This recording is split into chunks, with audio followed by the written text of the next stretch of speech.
आज के इस न्यूज़ बुलेटिन की सबसे पहली खबर में आपके एक इम्पोर्टेंट सवाल का जवाब देंगे। जैसा कि पिछले साल मार्च के महीने में नया कानून सऊदी अरब में लागू हुआ था। कई सारे नए नियम लागू किए गए थे, लेकिन उसमें एक रूल ये भी था कि जो भी अब एग्जिट एंट्री वीजा पर जाएंगे वो सऊदी अरब दोबारा वापस नहीं आ सकते। हालांकि जो लोग जेल के जरिए जाते हैं उनके लिए भी यही रूल था, और जो लोग नॉर्मल तरीके से जाते हैं, छुट्टी पर वापस नहीं आते, उनके लिए भी यही नियम लगाया गया था। लेकिन आपको बता दें कि बीच में इसमें बदलाव कर दिए गए हैं। न्यूज में कोई खबर सामने नहीं आई, लेकिन आपको बता दें कि आपके सामने एक स्क्रीनशॉट है जवाजात का। बिल्कुल नई ये खबर है। जवाजात से एक सऊदी सवाल पूछ रहा है कि उसके पास एक आमिला मंजिलिया यानी कि डोमेस्टिक फीमेल वर्कर काम करती थी, जो कि छुट्टी पर गई 1 साल पहले और वापस लौटकर नहीं आई। अब बात यह है कि वो दोबारा से उसको काम पर बुलाना चाहता है, तो डोमेस्टिक वर्कर को दोबारा काम पर बुलाने के लिए सही तरीका क्या होगा? अब जवाजात का जवाब देख सकते हैं। हालांकि ट्रांसलेट करके मैंने लगाया ताकि आप थोड़ा बहुत समझ सके, लेकिन ट्रांसलेट करने के बाद पूरी तरह से ट्रांसलेट नहीं हो जाता, उसका जो सेंस है वो बदल जाता है। तो जवाजात का साफ तौर पर कहना है कि 3 साल के बाद दूसरी वीजा पर आ सकता है बंदा जो कि छुट्टी पर गया है, लेकिन अगर सेम कफील के पास आना चाहे तो किसी भी तरह की कोई रिस्ट्रिक्शन नहीं है। नई वीजा जारी करके 3 साल के अंदर भी सेम कफील के पास बुलाया जा सकता है। सिर्फ दूसरी जगह पर यानी नई जॉब पर जाने के लिए 3 साल का वेट करना होगा। तो इस ट्वीट के साथ ये बात साबित हो जाती है कि अब पहले जैसा रूल नहीं रहा। जो भी लोग छुट्टी पर जा रहे हैं वो दोबारा आ सकते हैं 3 साल पूरे करने के बाद नई वीजा पर, लेकिन जो लोग जेल से यानी तरहील से होकर जाते हैं उनके लिए कानून नहीं बदला है, उनको हमेशा के लिए ब्लैक लिस्ट किया जा रहा है। चलते मस्जिद हराम में सोशल डिस्टेंसिंग बनाए रखने के लिए नए नए तरीके आजमाए जा रहे हैं। जैसे कि आपको पिछले दिनों बताया कि आबे जमजम फिर से अब रोबोट के जरिए बांटे जाने लगा है। अब देखिए यहाँ पर सफाई की मशीनें भी रोबोट टाइप इस्तेमाल की जा रही है, जो कि इंसान के बिना इंटरफेयर के अपने आप यानी ऑटोमेशन पर काम करेगी। मस्जिद हराम में सफाई के लिए नए रोबोट का इस्तेमाल शुरू कर दिया गया है। नए रोबोट 1 घंटे में 1000 स्क्वायर मीटर एरिया की सफाई कर सकता है। रिपोर्ट्स के मुताबिक एक रोबोट में 68 लीटर पानी और केमिकल रखने की गुंजाइश है, जबकि ये इंसानी मदद के बिना 4 घंटे लगातार काम कर सकता है। रोबोट में बहुत से सेंसर्स और कैमरे लगे हुए हैं, जिसके कारण ये साफ सफाई बिल्कुल आराम से कर सकता है। यानी अगर कोई सामने इंसान भी है तो ये उससे नहीं टकराएगा, बल्कि इंसानी इंटरफेयर को देखकर ये दूसरी तरफ मुड़ जाते हैं। हरमैन शरीफेन मैनेजमेंट ने जरूरतमंद उम्रा ज़ायरीन के लिए हरम मक्की में स्पेशल तौर पर फ्री व्हील चेयर्स उपलब्ध कराने के लिए 3 पॉइंट बनाए हैं। सऊदी प्रेजेंसी के मुताबिक हरमैन के ट्रांसपोर्ट विभाग के डायरेक्टर अहमद अल मकाती ने बताया कि कोरोना के चलते बिजली वाली व्हील चेयर्स का टिकट खरीदने के लिए तनकल ऐप पर सुविधा मौजूद है। एहतियात के तौर पर व्हील चेयर्स को लगातार सैनिटाइज किया जाता है। सैनिटाइजिंग के लिए वर्करों की शिफ्टों में ड्यूटियां लगाई गई हैं। व्हील चेयर ट्रैक की जांच के लिए 180 सुपरवाइजर भी तैनात किए गए हैं, जिनकी जिम्मेदारी है कि वो व्हील चेयर के रास्ते को खुला रखे ताकि जायरीन को किसी तरह की मुश्किल का सामना न करना पड़े। डायरेक्टर ट्रांसपोर्ट का आगे कहना है कि हरमैन शरीफेन मैनेजमेंट की तरफ से 8000 व्हील चेयर्स उपलब्ध कराई गई है, जिनमें 5000 सादी जबकि 3000 बिजली से चलने वाली है। बिजली से चलने वाली व्हील चेयर्स में सिंगल और डबल सीटों वाली मौजूद है, जिन्हें जरूरत के मुताबिक लिया जा सकता है। सऊदी मिनिस्ट्री ऑफ हेल्थ का कहना है कि 5 से 11 साल के बच्चों की वैक्सीनेशन के लिए तवक्कल और सेहत ऐप पर पहले से अपॉइंटमेंट की सुविधा मौजूद है। आज वेब न्यूज के मुताबिक हेल्थ मिनिस्ट्री ने कहा कि सऊदी अरब की सभी रीजन्स में 5 से 11 साल के बच्चों के लिए वैक्सीनेशन 2 फेज में लगाई जा रही है। पहले फेज में सिर्फ ऐसे बच्चों को वैक्सीन लगाई गई जो किसी तरह के मर्ज में शामिल थे, लेकिन अभी जैसे कि दूसरा फेज शुरू हो गया है तो अब हर तरह के बच्चे वैक्सीन लगवा सकते हैं। हेल्थ मिनिस्ट्री ने बच्चों को वैक्सीन लगाने के लिए सेंटर में कुछ स्पेशल इंतजाम किए हैं, यानी सेंटर का माहौल ऐसा बनाया है जो बच्चे वहां पर आने के बाद खुश हो जाए। और एक वीडियो भी इस हवाले से जारी की गई है, तो तस्वीरों के माध्यम से तो आप देख ही रहे हैं। अब देखिए कि वीडियो में किस तरह से बच्चों के एंटरटेनमेंट के लिए वहां पर इंतजाम किया गया है।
सऊदी अरब के पश्चिमी रीजन के शहर ताइफ के करीब सोने, तांबे, जिंक और चांदी के रिजर्व से भरपूर 25 मिलियन टन चट्टान का पता चला है। अरब न्यूज के मुताबिक गोल्ड एंड मिनरल कंपनी के चीफ एग्जीक्यूटिव ऑफिसर के मुताबिक मिनरल तलाश करने वाली एक कंपनी के साथ इस कान पर काम के लिए प्रोजेक्ट बनाया गया था। गोल्ड एंड मिनरल कंपनी के सीईओ ब्रायन हाउसिंग ने बताया कि माइनिंग के लिए इंटरनेशनल कंपनियों की हिस्सेदारी के साथ इस प्रोजेक्ट की खोज हुई है। रियाज में फ्यूचर मिनरल फोरम के मौके पर ब्राउन हाउसिंग ने बताया कि कान की कंस्ट्रक्शन पर शेल होल्डर के साथ मिलकर काम किया जाएगा, जिस पर $200 मिलियन से ज्यादा की लागत आएगी और इससे तकरीबन 700 लोगों को रोजगार मिलेगा। सीईओ ने आगे बताया कि कंपनी 2025 में कान पर काम शुरू करने का इरादा रखती है। सऊदी अरब में बुधवार को कोविड-19 के नए केस 5,928 रिकॉर्ड पर आए। नई रिकवरी 4,981, 2 नई मौत की खबर है और क्रिटिकल केसेस बढ़कर 492 हो गए, जो कि हालत नाजुक की वजह से आईसीयू में हैं। 5,928 नए मामले रिकॉर्ड पर आने के बाद 6,32,736 कुल मामले हो जाते हैं।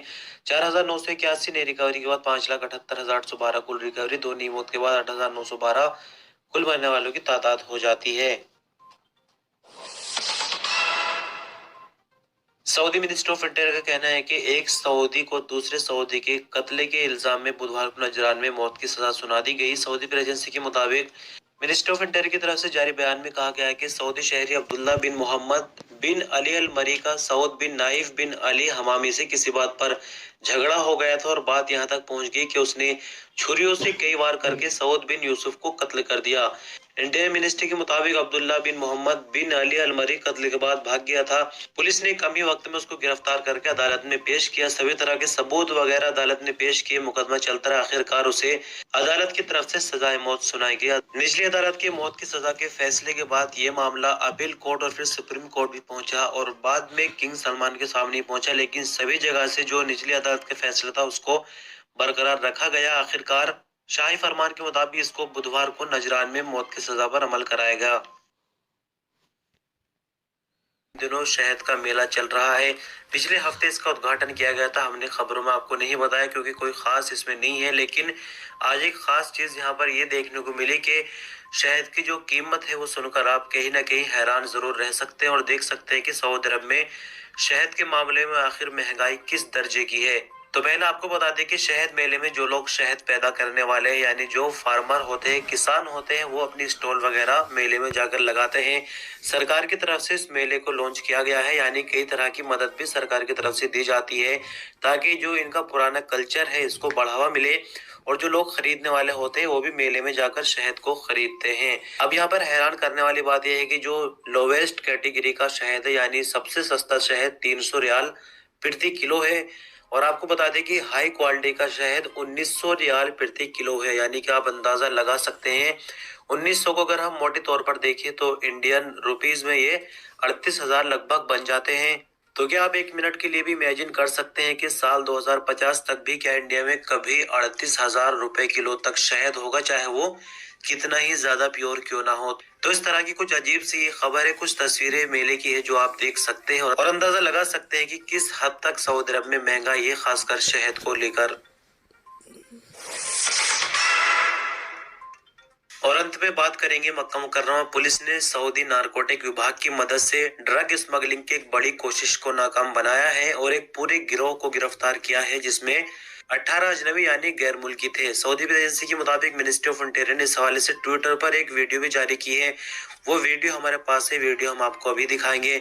इससे पहले आपको बता दें कि मक्का मुकर्रमा पुलिस के स्पोकमैन ने आगे बताया कि ड्रग स्मगलिंग के इल्जाम में पुलिस टीम ने 18 अजनबियों को गिरफ्तार किया। इनके कब्जे से 54 किलो 409 किलोग्राम ड्रग जब्त हुई है जिसमें पाउडर वगैरह और गोली सभी तरह के ड्रग शामिल थी। पुलिस स्पोकमैन का आगे कहना है कि इन गैर मुल्कियों में 3 नेशनलिटी के बंदे शामिल हैं, जैसे कि सबसे पहले पाकिस्तानी, बांग्लादेशी और इथोपिया, यानी 3 देशों के लोग रहने वाले इस ग्रुप के अंदर थे जिनको गिरफ्तार किया गया है। शुरुआती कानूनी कार्रवाई के बाद अब इनके केस को पब्लिक प्रोसिक्यूशन के हवाले किया जाएगा, जहां से आगे कार्रवाई होकर फिर फौजदारी की अदालत में केस को भेजा जाएगा और अदालत के जरिए ही इनकी सजाओं का फैसला होगा। तो इस तरह से दोस्तों आज के इस न्यूज़ बुलेटिन की आखिरी खबर थी। बहुत शुक्रिया, अल्लाह हाफिज।